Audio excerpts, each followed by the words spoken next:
I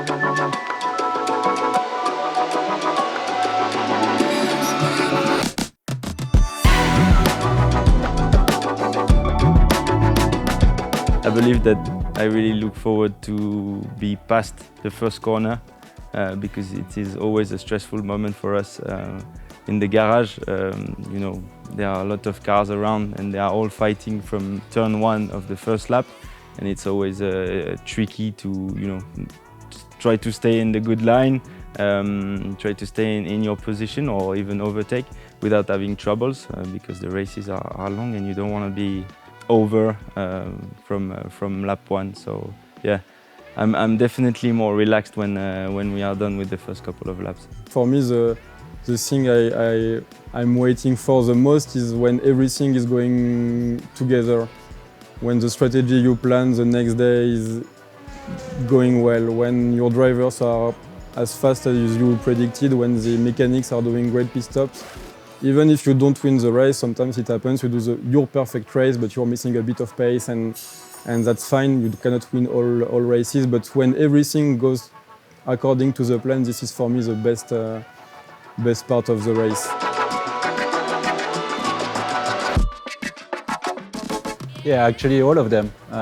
Every single aspect is really important, like safety for the drivers. Mechanics are taking care really of the car on all those aspects, but also on our side, for sure strategy is the best thing. For me, it's what I like the most. That's why I'm working in endurance since the beginning of my career, because I really enjoy the strategy fact.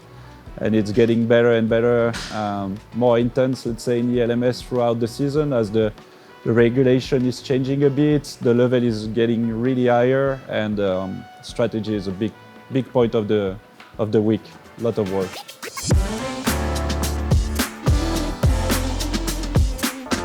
Yeah, it's difficult and it's tough for the driver because they're always looking in the mirror. The ELMS car is the only car we have with the let's say rear mirror in the cockpit, and we had some issue here with the traffic in Mugello because now the LMP2 guys are pushing a lot and they don't want to lose any tenths.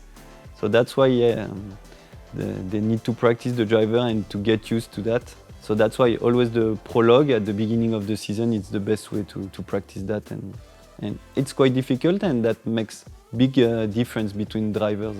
A bronze driver can lose 1 or 2 seconds per lap just because of traffic, and then a fast guy is able to manage that and lose just 5 tenths.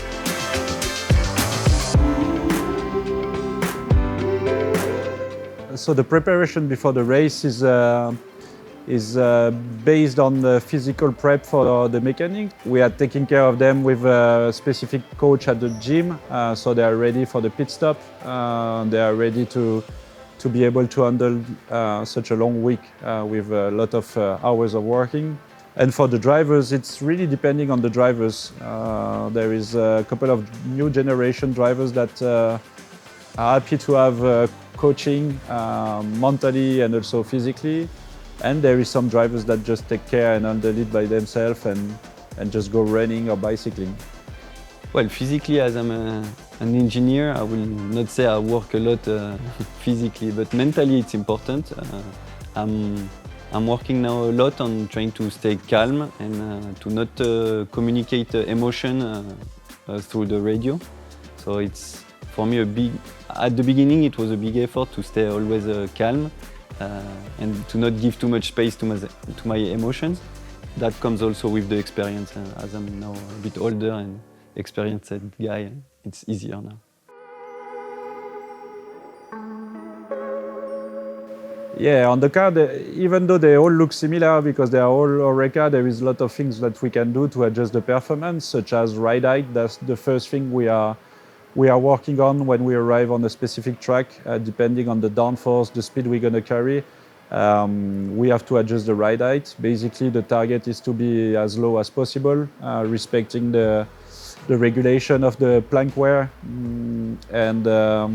There is a lot of things we can work on, such as stiffness of the springs, tire pressure, downforce level. That's quite interesting on the P2, because on specific tracks such as Spa-Francorchamps, you can run two opposite configuration of downforce.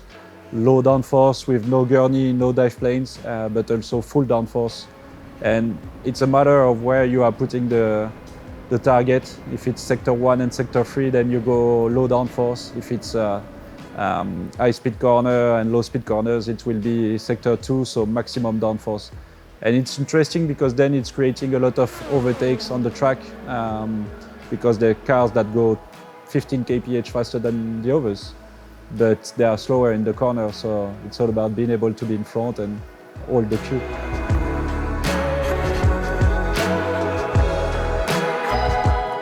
So with the LMP3, we don't have telemetry, so we have no information about the car. So also I'm asking, not every lap, but let's say every 3 laps, I'm asking information to the driver, like fuel used, or tire temperature, tire pressure.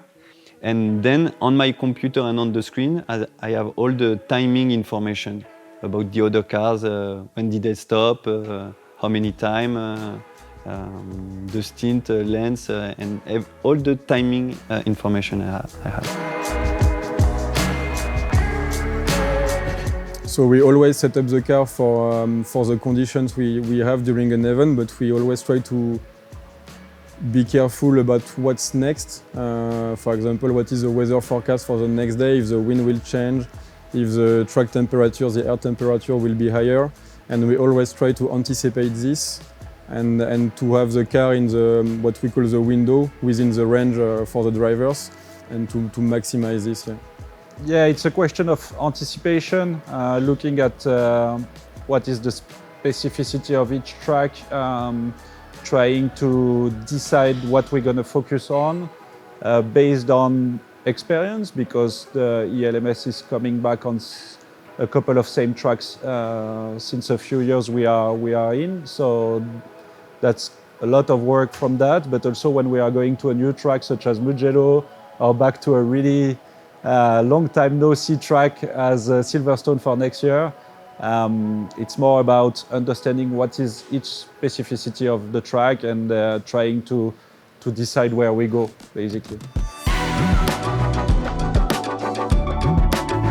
Speaking about engine, there is not much to do, basically, as we are all running the same engine. Gibson is taking care of this. I don't think we have nothing to say about this engine. It shows really good performance and amazingly reliability since the beginning. So on our side, we cannot tune anything on the engine. The only thing we can take care is the water temp, engine oil temp, and that kind of things. But that's all. Basically, you don't have an engine map that you can tune yourself.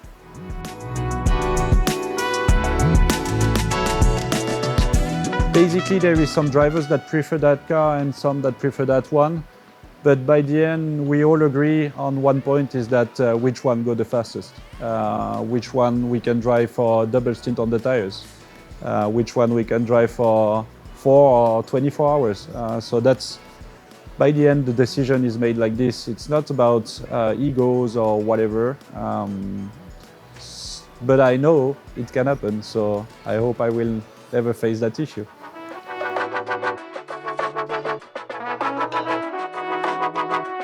Yeah, obviously the bronze driver wants more comfortable car than the fastest guy who is able to manage an oversteering car.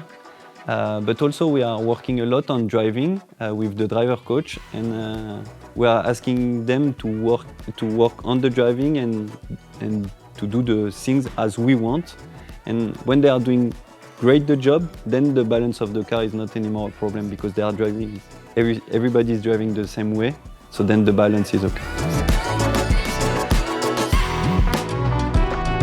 Obviously hoping for the next test and to confirm what we think.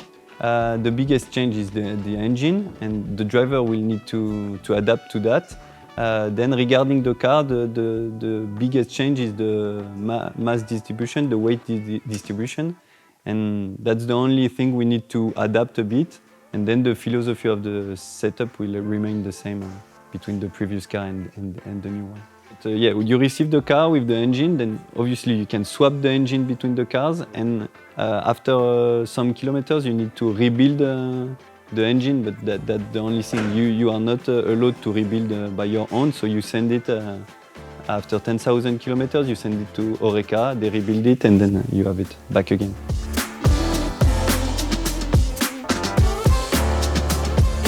So I think fans don't understand exactly the amount of work we do between each races.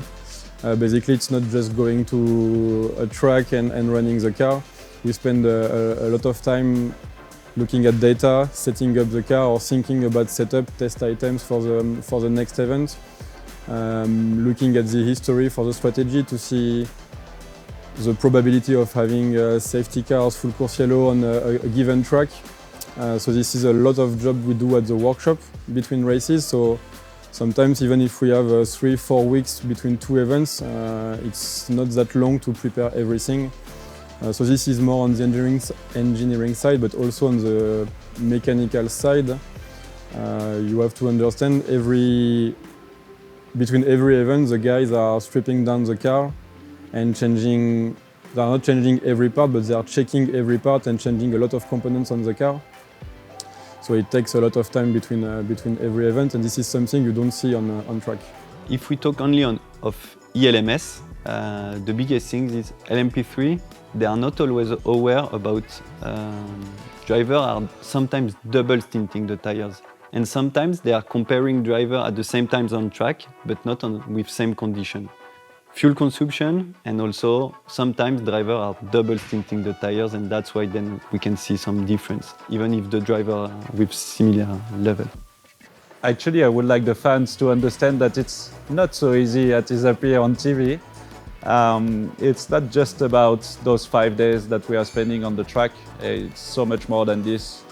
There is a lot of work during the winter, even though it's a long waiting for the spectators to come back on TV, but it's such a hard time where we've got a lot of testing, a lot of car preparation. Also for the management side is really difficult, where you have to sign the best drivers, completing the best budget to be able to perform well. So it's not so easy as people think.